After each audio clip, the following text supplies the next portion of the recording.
So when you are at the phase of helping your child be more independent, you're going to want to be able to ensure that they have the skills that they need by essentially teaching them. So a really popular way is to teach them how to do household tasks.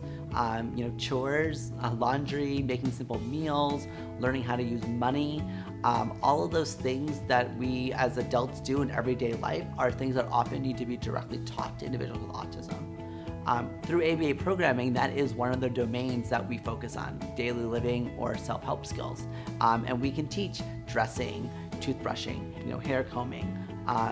Through parent training, we would teach how to bathe appropriately. The provider would teach the parent how to teach the child how to do that. And we can set up in situations where we practice playing like store and we're using real money.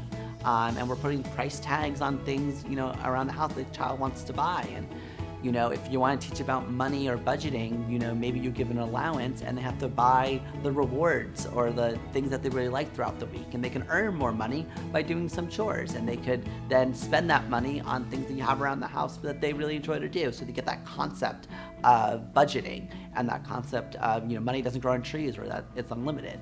So essentially you want to set up situations where they can practice the skill in a safe, controlled environment, such as the home, and you want to give them a lot of repetitive practice, meaning doing it over and over again to ensure mastery.